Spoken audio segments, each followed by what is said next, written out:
Ons is opgewonde oor kwartaal 3 en met die begin van hierdie kwartaal het ek en Ingrid gedink, ons wil net weer kyk wat is ons mee besig met Sondag se formasiegroepe en die groot ding waarmee ons besig is, ons wil die storie van die Bybel by die kinders vaslê. So, met hierdie video gaan ons net weer verduidelik hoe is die groot storie van die Bybel verdeel in ons kurrikulum.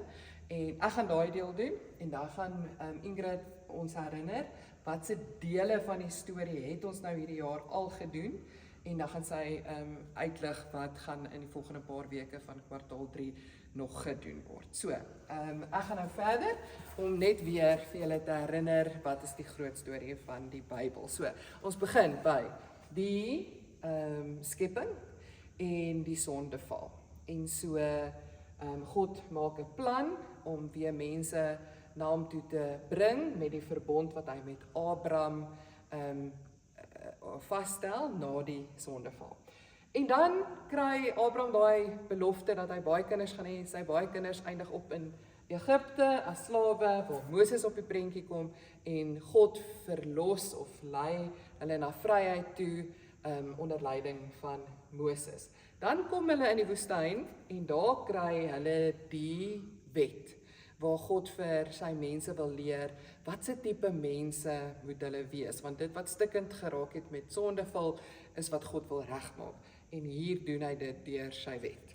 Dan is hulle in die woestyn, waar God ook vir hulle sê, maar my behoefte met die skepping was om by hulle te wees, en nou is God by hulle in 'n tent, met die naam van die tabernakel, en dan leer God vir hulle sy weë, maar dit vat hulle 40 jaar en hulle kry dit nie lekker reg nie, en so Moses gaan dood in die woestyn, en die nuwe leier Josua neem die nuwe generasie in die beloofde land in.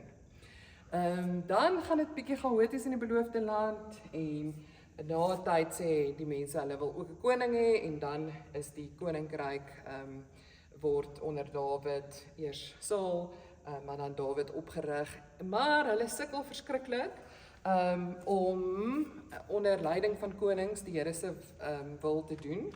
So dan kom daar profete op die prentjie, wat vir hulle sê, vir die konings en vir die mense, dat hulle na God toe moet draai, en dit is die profete voor ballingskap.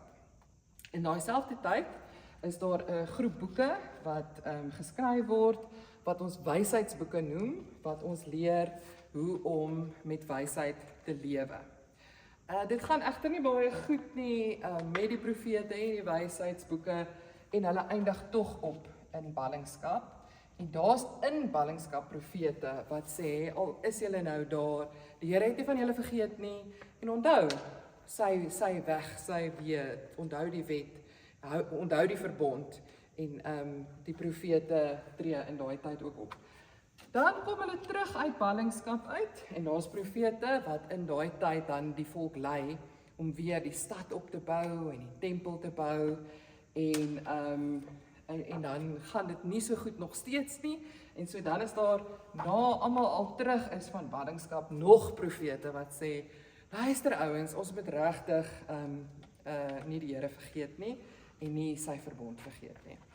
En dit is dan basies die Ou Testament, vir 1 Kronieke en 2 Kronieke is die opsomming van die Ou Testament, en dan kom ons by die Nuwe Testament. En ek gaan dit hierso plak. So Jesus kom dan op die prentjie, waar Jesus sê my koninkryk het naby gekom, en ek kies vir my ook mense uit. Dis die mense van die koninkryk, en die boeke in die Bybel wat die mense in die koninkryk oorgaan, is al die briewe. Dis Paulus se briewe, Petrus se briewe Johannes, en dan sluit die Bybel af met Openbaring wat sê, Jesus gaan weer kom. En so hoe dit by ons werk, is ons gaan elke 3 jaar, beweeg ons deur hierdie hele groot storie, maar ons doen net 'n paar dele elke jaar. So Ingrid gaan nou vir julle herinner, wat se dele van hierdie groot storie het ons so ver gedoen in die klassies, en wat gaan ons die kwartaal wat kom verder doen. Dankie Jolandi. So dit wat ons al klaar besig was mee hierdie jaar, was die gedeelte waar ons gepraat het oor die 10 gebooie. Ons het gepraat oor die tabernakel en dan het ons gepraat ook oor die storie waar Joshua hulle in Kanaan ingegaan het. Ons het ook 'n paar stories afgehandel oor Jesus, daarso. En die kwartaal wat voorlê, gaan ons met die maatjies praat oor die profete voor die ballingskap. En ons gaan ook met hulle praat oor Jesus se storie en ons gaan spesifiek Paulus se storie vertel vir dit. Wanneer julle die storie vir die maatjies vertel in die klaskamers, vra ons julle om die storieplakker wat ons vir julle gaan gee, te neem en op die storieplakkaat te plak. So gaan ons die maatjies help om dan die groter storie van Jesus en sy liefde vir ons verder te vertel. Dankie vir elkeen van julle se bereidwilligheid om deel van hierdie span te wees. Dit is regtig vir ons waardevol.